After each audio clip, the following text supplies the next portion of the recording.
Hola, ¿qué tal, queridos amigos? Bienvenidos a un nuevo episodio de Vladimir y Punto.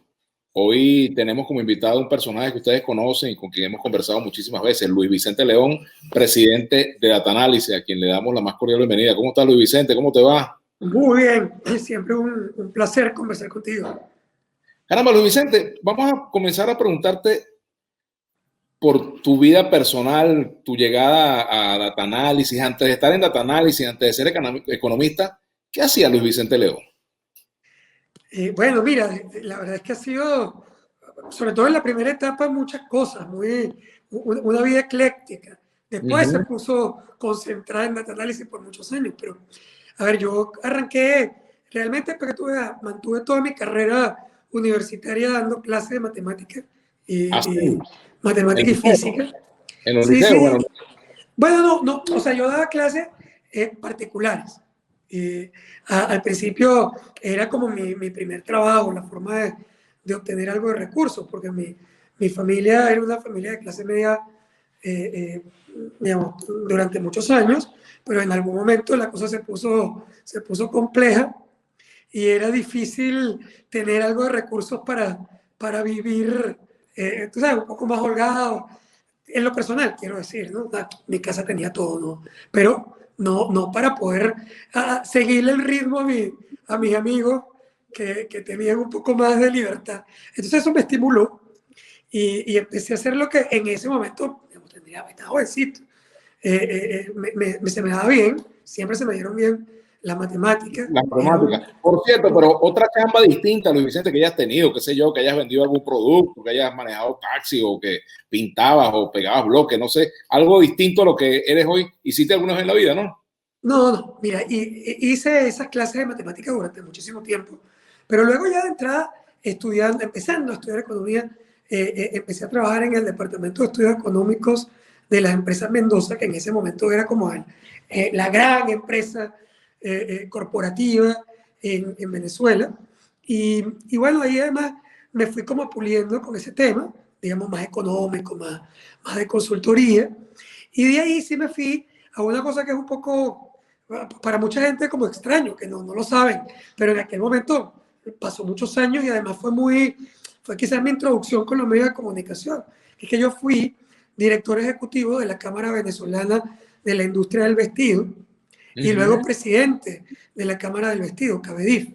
Y es, bueno, la gente decía, pero ya, ¿Y qué tiene que ver tú con eso? ¿qué tiene que ver tú con ropa? Ajá. Pues mira, mucho. Al principio nada, la verdad, porque fui contratado como un profesional para dirigir la cámara desde el punto de vista operativo. Pero luego yo me fui incorporando en la actividad y de hecho tuve sociedad y participación en algún proceso de producción muy interesante, maquilas que se hacían en Venezuela para marcas internacionales.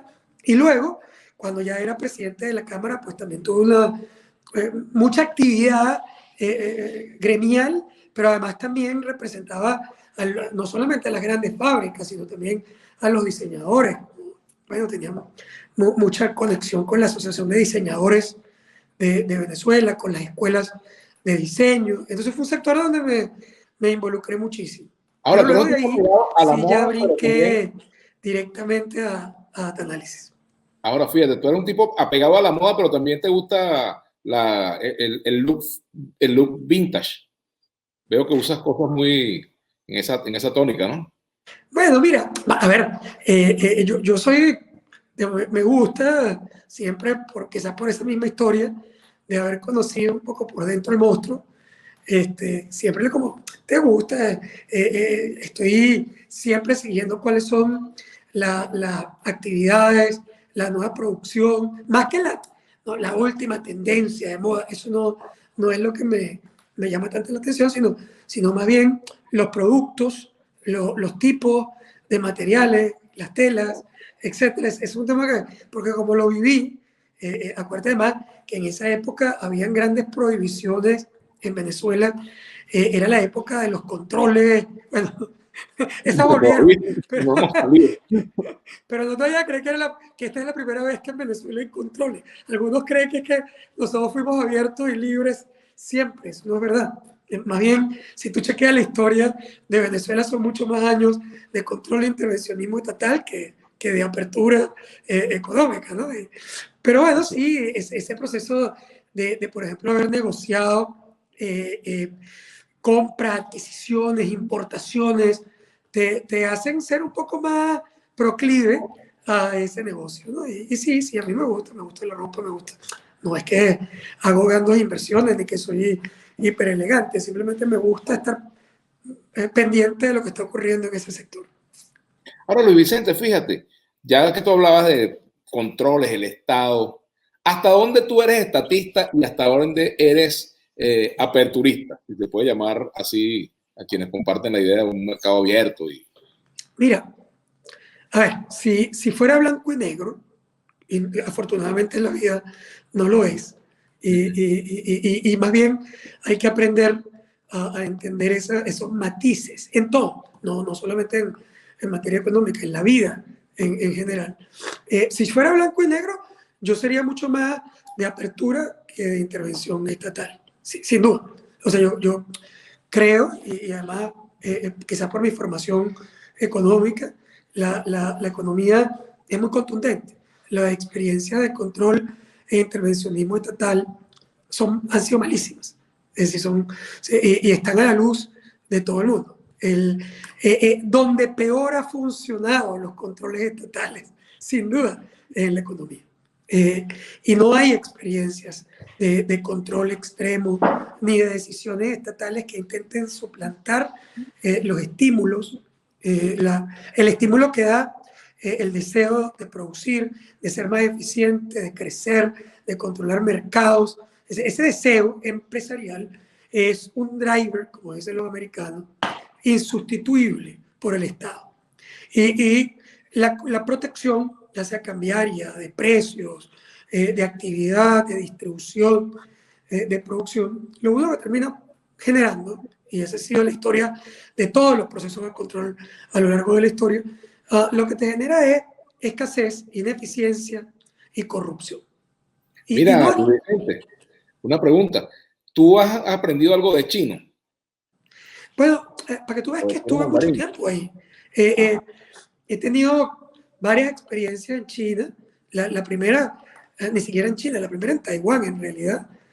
Cuando hubo una época en la que en Taiwán, como era un país no reconocido por las Naciones Unidas y con todos esos problemas críticos, además te estoy hablando de esto hace 30 años o más, Taiwán tenía una política que era invitar gente que ellos pensaban que en el futuro podían ser influyentes, como que escogían gente de diferentes países para llevarlo a su país. Y además mostrarle la producción, mostrarle la tecnología, los parques industriales, etc. Y tuve la oportunidad de ir invitado por el gobierno de Taiwán con un grupo importante de venezolanos, varios de ellos, por cierto, de izquierda y de derecha, by the way. O sea, había de todo. Mira, por ejemplo, ¿tú te acuerdas del profesor Rosales, que fue ministro Claro, Ramón Rosales, claro. Ramón, claro, que estuvo al principio, estaba en ese grupo, por ejemplo. Y bueno, y así como él, estaba, por ejemplo, Gladys Genua, que fue, y es todavía una economista muy famosa, que estuvo involucrada en todo el proceso de negociaciones de Venezuela con el Pacto Andino. Ahí está ella en Ecuador, perdón, en Uruguay. Estuvo Estela Hidalgo, que fue durante muchísimos años directora en el Ministerio de Fomento y ahora es la directora de la Cámara de la Construcción hace varios años. En fin, había un grupo de venezolanos, éramos, no recuerdo exacto, pero yo me imagino que como 15 o 20, que tuvimos la oportunidad de tener esa experiencia ahí. ¿Cuánto tiempo fue eso? ¿Cuánto tiempo? Chico, a ver, el programa general fue como un par de meses, pero luego yo estuve mucho más porque fui a estudiar. Una de las cosas que me había interesado. Muchos economistas, y tú eres uno de ellos, por supuesto, acostumbran mezclar terminología en inglés, ¿verdad? A la hora de describir fenómenos que están pasando en Venezuela, en español, por supuesto. ¿Por qué no se te ha pegado ninguna de esas palabritas chinas? Tú, por ejemplo, cuando hablas, por ejemplo, de hacer un match, de hacer un link, ¿cómo lo dirías en chino? ¿Aprendiste eso, esas cosas? No, no, mira, chino es demasiado peludo. Yo creo que es por eso. Además, además que tú te aprendes, yo aprendí algunas palabras y las usas, pero son como un acento, pero son más de vida, Ese tipo de cosas. cotidiana. La mejor es campai, que Claro que es es Big salud. Mac, por supuesto. ¿Aprendiste a Mucho pedir una cake, comida en chino? ¿Aprendiste a pedir comida en chino? algo. Pero, ¿Qué rescata del pero modelo económico chino, Luis Vicente? Ya bueno, no hablo de Taiwán, sino de China. ¿Te gusta para eso lo Venezuela ese aprendí, modelo? eso lo aprendí más recientemente. Uh-huh. El año 2019, de hecho a mí me agarró, no me dio después, pero a mí me agarró el COVID en China. Ah, Es sí. decir, estuve invitado con los think tanks de América Latina a conocer un poco lo que era precisamente ese modelo chino, ¿no? Esa forma de ver la economía de una manera muy particular. Y fue una experiencia para mí espectacular porque fue de doble vía.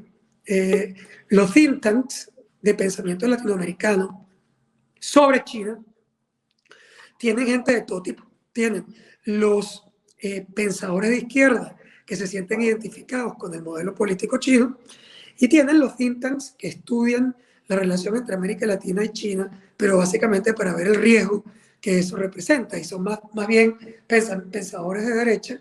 Si quisiéramos dividir el mundo en derecha e izquierda, yo creo que eso ahora es un poco más, Hay mucho más manos, más, hay más manos que eh, izquierda y derecha. sí, es mucho más complejo, ¿no?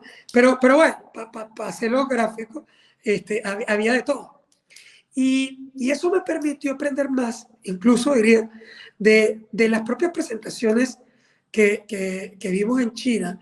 Era más interesante ver la interpretación que hacían los latinos sobre China, que eran además expertos en las relaciones bilaterales o multilaterales con China, porque ellos me daban un valor añadido espectacular. Porque claro, la visita a China fue espectacular. Los chinos fueron además amabilísimos en términos de mostrarnos parques industriales, tecnología, crecimiento, esa relación, explicar muy bien lo que era su pensamiento del modelo chino, con apertura económica y control político del Estado, centralismo, ¿no? Y además explicar por qué ambas cosas. Es decir, no es verdad, por ejemplo, que toda la economía china es abierta, no es cierto, pero una parte importante de la producción y del comercio chino es privado. Pero hay una parte importantísima que es estatal. Yo diría que por lo menos la mitad, entre 50 y 60% de la producción industrial productiva de servicios china es estatal. Pero claro, cuando tú hablas de 40% de China, estás hablando de zorro 200 países juntos. Es decir, porque es una Claro. economía gigante. Entonces, no hay una economía privada. Después de Estados Unidos, Alemania, no hay una economía privada más grande que la China. O sea, pero de ninguna manera. Entonces, ahí aprendes cómo lograron entender la importancia de la empresa privada, de la inversión privada, del funcionamiento de la empresa privada y por qué. Y eso para mí fue muy rico. Pero los chinos no se te abren mucho. Ellos tienen un guión, ¿verdad? Y te cuentan la historia bueno, que es su historia. La que te quieren contar. Ahora, Luis Vicente, aquí no sabemos en Venezuela qué modelo tenemos, si es el modelo cubano, si es el modelo chino, si es el modelo neoliberal con discurso socialista, no sabemos eso. Pero yo necesito hecho en algún momento el ejercicio de pensar qué hay en la cabeza de Nicolás Maduro en ese sentido. O sea, ¿cómo es el cerebro de Nicolás Maduro desde el punto de vista de la economía, de la ideología, de la práctica de gobernar? ¿Te ha pasado por ahí?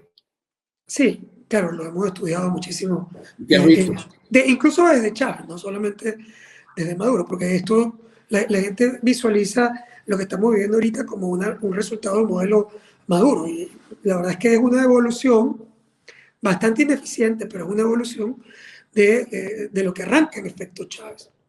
Y primero es importante entender que cuando uno habla del modelo chino, o cuando hablas del modelo, bueno, comunista, socialista, chino mixto, o los modelos de derecha, los modelos abiertos, los modelos de las sociedades occidentales, esos modelos son modelos muy sofisticados, todos. O sea, hablar del comunismo exige academia, exige investigación, coherencia, seriedad, compromiso, conocimiento muy sofisticado. Luego puedes no estar de acuerdo con eso, o sea, puedes no estar de acuerdo con el comunismo, pero los comunistas son sofisticados en términos académicos, en términos de pensamiento. Han estudiado el proceso y tratan de buscar una coherencia, que a mí no me gusta. Maduro como comunista? No, para nada. Yo justamente iba a decir que en el caso de Chávez y en el caso de Maduro, lo que hay es un sancocho cruzado que además lo va preparando alguien que no tenía experiencia ni uno ni otro. Entonces, simplemente le fue metiendo cosas, digamos, se cargó más sobre el lado de izquierda y probablemente se cargó más sobre el lado de izquierda porque los actores tenían cierta conexión emocional con la izquierda, habían tenido contactos con Cuba. Pero fíjate, Vicente, cuando uno está cocinando, perdona que te interrumpa, pero cuando uno está cocinando, hay cosas que uno no mezcla. Por ejemplo, tú no vas a hacer un video de pescado y le vas a poner pesto, ¿verdad? Por ejemplo, ¿verdad? Bueno, aquí ¿Qué están hasta mezclando? eso tiene. No se va a mezclar, ¿ah? Aquí hasta eso tiene. Pescado, pollo, carne, pesto y ají picante. O sea, es una mezcolanza absoluta. Por ahí. Absoluta. ¿Por qué? Bueno, porque al final han subestimado el pensamiento, la teoría, la academia, e incluso la propia. No me refiero a que hayan subestimado a los economistas liberales o a las escuelas o a los empresarios y sus asesores. No, es que subestimaron incluso la academia de izquierda. Es decir, han sido irrespetuosos con el pensamiento, con la planificación, con el estudio de la historia. Pero con todo eso las cosas le han salido bien porque ahí está gobernando. Eso es otra cosa. Eso es otra cosa. Tú puedes tener un cruzado que te parece espantoso, que se te describen los ingredientes, te parece una loquera, pero bueno, te lo puedes comer y no te mueres de hambre en una isla desierta. O sea, que sea bueno, no. Ahora, ¿te puede mantener vivo? Sí, claro. O sea, la cosa puede saber feísimo, pero no te mueres de hambre. Es decir, el modelo no es bueno. El modelo tan malo es que desde el año 2013 hasta el año 2020 ha destruido 75% del Producto Interno Bruto en Venezuela y ha empobrecido de manera terrible la sociedad, la población. Vicente, a propósito de eso, aquí se dice que ya prácticamente la clase media ha desaparecido, la sociedad está dividida entre ricos y pobres prácticamente. No, ¿Eso es verdad o es mentira? No es verdad. Hay un montón de mitos alrededor del proceso, porque cuando el análisis se hace de la perspectiva ideológica, o sea, estoy en contra de Maduro y de la izquierda o de lo que sea, o a favor del cambio, o estoy a favor de Maduro con la izquierda, que por cierto tampoco es verdad, porque izquierda y Maduro no es lo mismo. Anti-izquierda tampoco es necesariamente anti todo lo que el gobierno venezolano hace. Sí. De nuevo, la realidad es mucho más compleja. Pero, a ver, tú tienes un montón de mitos que están vinculados al deseo de criticar a uno o a otro. Entonces, claro, para una persona que quiere criticar a Maduro, todo es malo, nada funciona, nada sirve, todo es malintencionado. Lo hacen además para joderte. Es decir, y no es verdad. Puede ser que te joda. Esa es otra cosa. Digamos, como sociedad, en efecto, el resultado final ha sido que esto es un país que ya no se compara con ninguno de los países relevantes de América Latina. Ese es el concreto. El fondo somos más pobres que Haití, chico. ¿Tú crees eso? Que somos más pobres que Haití. Bueno, a lo mejor no, pero lo que es verdad es que ya tú no te puedes comparar con Colombia, que no tienes el mercado que se comparaba con Perú, o que se podía comparar con algunos elementos con Argentina, que estaba en los 5 grandes economías de América Latina. Eso no existe. O sea, tú a Venezuela en tamaño hoy lo comparas con quién. Ok, yo no lo comparo con Haití, pero lo puedes comparar máximo con los países de Centroamérica o con las pequeñas islas del Caribe. O sea, ese es el tamaño de la economía venezolana hoy. Entonces, claro, eso es una destrucción impresionante, es la destrucción más importante en la historia de América Latina sin guerra. Ahora, eso no quiere decir que todas las cosas son malas, o que se están comiendo a los niños crudos, o que lo hicieron adrede de la destrucción del país. No, mira, a ver, la destrucción del país la hicieron pensando que iban a crecer. Es decir, es lo peor.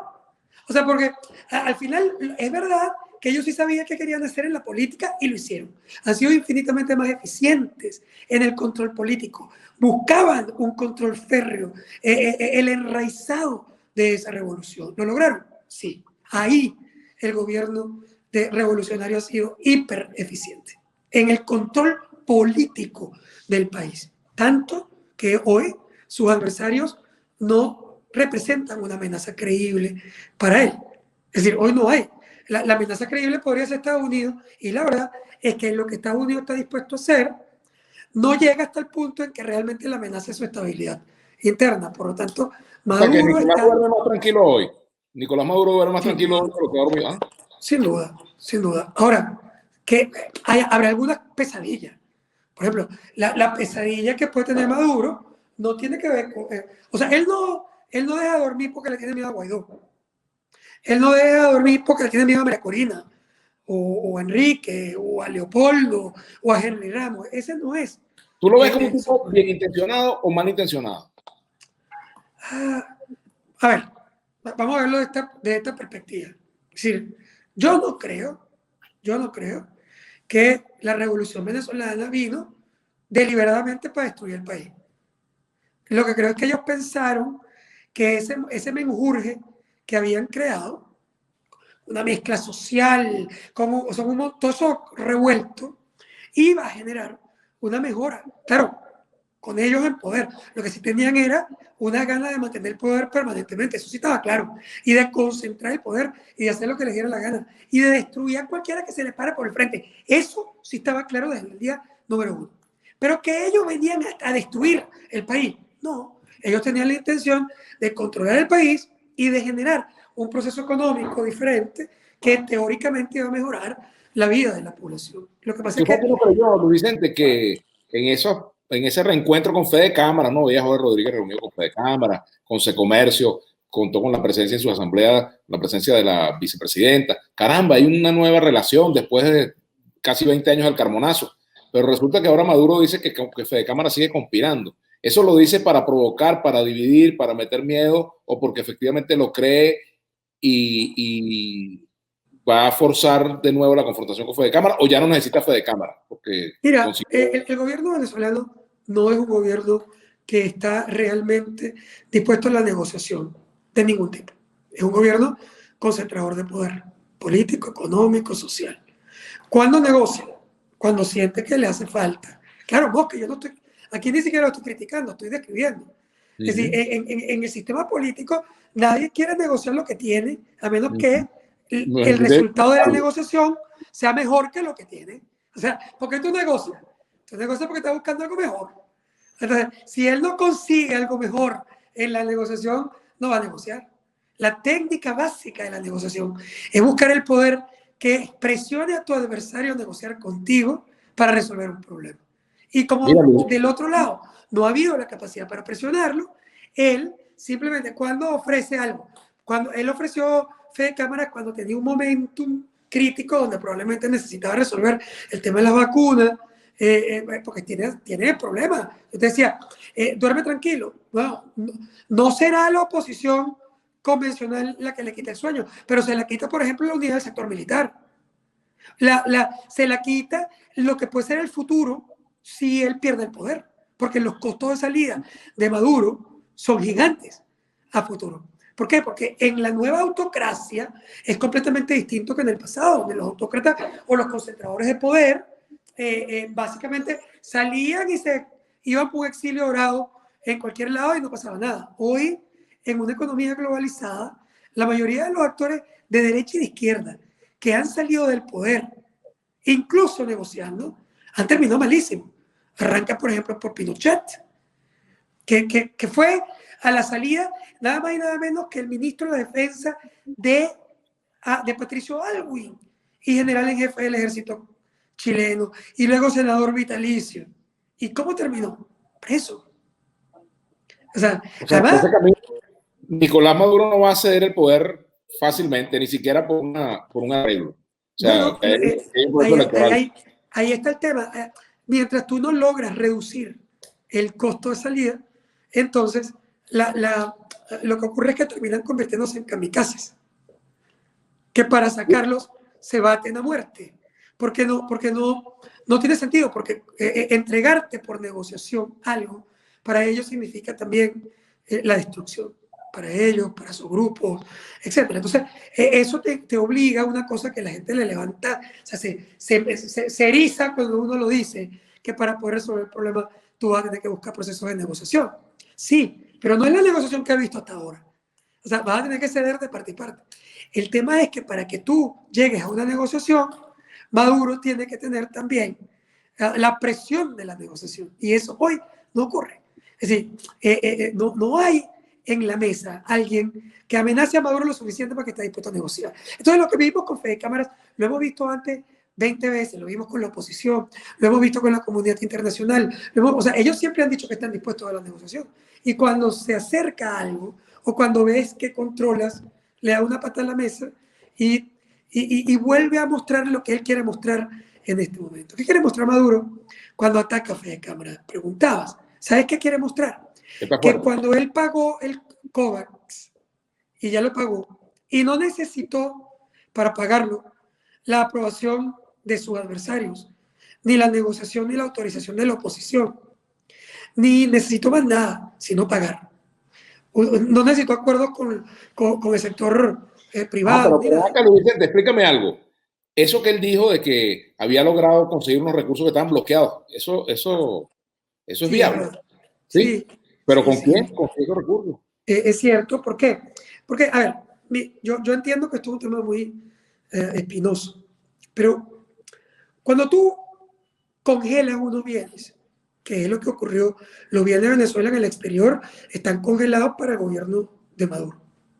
Y los países que reconocen a Guaidó como presidente, aun cuando lo reconocen como presidente, le permiten utilizar algunos recursos, pero otros se mantienen protegidos y no se tocan, porque tampoco existen institucionalidades muy claras que permitan liberar los recursos de una manera transparente. Otros países que, aunque reconocen de boca a Guaidó, no lo reconocen legalmente, entran a juicios, como es el caso inglés. O sea, en Estados Unidos los activos de Venezuela son manejados por Guaidó, incluyendo Citgo, por el gobierno interino. Pero en Inglaterra, por ejemplo, los recursos que están en oro, que están en el Banco Central de Inglaterra, están en juicio. ¿Por qué? Porque Inglaterra tiene una posición política de reconocimiento de Guaidó, pero legal, distinta a la de Estados Unidos. El embajador activo de Venezuela en Londres es el embajador de Maduro, no es el embajador de Guaidó. El embajador de Guaidó es un representante que el gobierno inglés reconoce, pero el embajador que tiene la embajada de Venezuela, que ocupa la embajada de Venezuela, es el embajador enviado por Maduro. Es lo mismo que ocurre en Madrid, es lo mismo que ocurre en Panamá, es lo mismo que ocurre, no es lo que ocurre en los Estados Unidos. ¿Qué pasa ahí? Bueno, que en países como Portugal, donde hay recursos congelados, en países como España, donde hay algunos recursos congelados, en países como en Inglaterra, donde hay recursos congelados, ¿qué pasa? Que tú los puedes congelar, pero en un momento determinado, si ese país está en una emergencia nacional, tú tienes que pensar en el tema humanitario. Es decir, tú puedes decir, mira, esta plata no se la voy a dar a Maduro para que sostenga su revolución, pero yo no puedo congelarle la plata a los venezolanos para que no puedan pagar las vacunas de COVID. Ahora, lo que se derritió el hielo, si fue en Italia, si fue en Portugal o si fue en Inglaterra. No sé por qué no lo dijo. ¿Crees tú? Sí, no sé por qué no dijo de dónde venía, pero Mosca, la propia oposición negoció el COVAX. La propia oposición negoció la idea de descongelar activos, básicamente para garantizar que los venezolanos tuvieran vacunas. Esa es una labor súper loable. Claro, luego la oposición intentó que el gobierno se viera obligado a que, como ellos de alguna manera tenían que validar el proceso, que fuera la oposición la que cobrara políticamente la entrada de esa vacuna. Y ahí es donde el gobierno le dio la vuelta. Es decir, primero, rechaza la AstraZeneca. ¿Por qué la rechaza? Porque era lo que estaba listo para llegar. Pero el gobierno no quería que llegara la vacuna de AstraZeneca negociada por la oposición, porque entonces parecía que la oposición podía cobrar políticamente la solución del problema del COVID. ¿Qué hizo? Bueno, una vez que ya todos dijimos, incluyéndome, dijimos, mire, es indispensable liberar recursos humanitariamente para que la gente se pueda vacunar. ¿Qué hizo él? Bueno, bloquea la entrada de AstraZeneca y le dice al COVAX, te quiero pagar. Ya con esos recursos que ustedes tienen ahí y que ya se sabe que son humanitarios. Dame otra. Ajá, dame otra, pero me las das. Y aquí está tu cheque. Yo te doy una orden sobre esos recursos. Bueno, ¿qué termina pasando? Que él termina mostrando poder territorial y trata de obtener el beneficio político de la entrada de esas vacunas sin ceder terrenos políticos a su adversario. Eso fue básicamente la estrategia que utilizó. Y por otro lado, pueden esos estados decirte, no le voy a entregar la vacuna a Maduro. Si tú dijiste que tú le estabas entregando la plata para que la gente se vacune, ¿qué te importa a ti si los vacuna Maduro, Guaidó, Henry Ramos en persona? O sea, tú lo que quieres es que la gente se vacune, porque es un tema humanitario, no es un tema político. Así es. Luis Vicente, terminando. Caramba, tú tuviste tu experiencia en un stand-up y no has vuelto a hacerlo. No, lo tenemos el 22 de abril, Laureano Márquez y yo, 4 de la tarde, organizado por @datanalysis. Eso es ahorita, eso es la semana que viene, se llama Horizontes. Claro, es la primera vez que no va a ser presencial, porque no podemos por la pandemia, pero va a ser la primera experiencia conjunta por Zoom. Qué bueno, eso es una buena noticia. Eso va a ser el 22. El 22 a las 4 de la tarde. Data-Analysis, ¿verdad? Porque esas reuniones de Data-Analysis al final a lo mejor terminan siendo medio fastidiosas. Bueno, a mí no me fastidia, pero necesitan, yo necesito, a ver, que de alguna manera también le demos una connotación un poco más light a números que pueden resultar muy complejos y muy difíciles. Por ahí, Laureano siempre dice que el humor sirve para que la gente abra la boca y nosotros podamos meter por ella el alimento, que es la información, el análisis, los escenarios. Yo creo que esa es la buena combinación. Así es. Bueno, Luis Vicente, un placer haber conversado contigo. Encantadísimo siempre. Un gran abrazo. Bien, muchas gracias.